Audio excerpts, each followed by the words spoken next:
profiter d'être étudiant, donc d'être libre, sans responsabilité particulière, pour faire ce break que constitue le service civique, 6, 7, 8, 9, 12 mois, pour faire vivre autre chose, aller rendre service à ceux qui en ont besoin, que ce soit en France ou à l'étranger, en particulier évidemment à Unicité, puisque c'est encore un des rares lieux où on peut vivre une aventure complètement différente avec des gens qui viennent d'autres milieux, d'autres cultures, qui n'ont pas eu la chance de faire les SEC. Toujours se remettre en question, ça c'est vraiment quelque chose, mais ça passe par l'instruction, par la mise en danger finalement de nos préjugés. Si moi j'avais un conseil à donner aux gens pour entreprendre, c'est de se demander comment ils pouvaient faire un truc, c'est d'essayer d'avoir la démarche la plus éthique possible. Ouais. Parce que quand on y pense,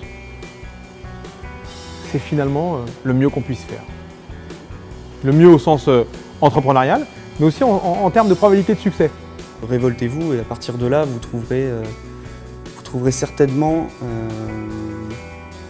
un point d'ancrage à vos actions futures.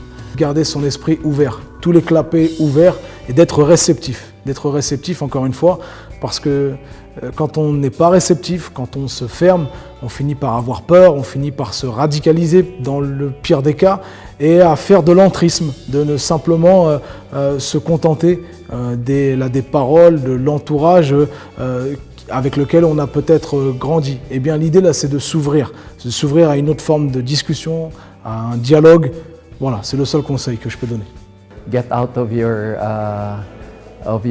own individualistic, self-centered world, and go out there and see the world of possibilities, and use your energy and your education to challenge the impossible. Especially if you're in your 20s, this is a time of great adventure, a time to really discover the world, see that your world goes beyond the campus. You can actually create prosperity for yourself and others.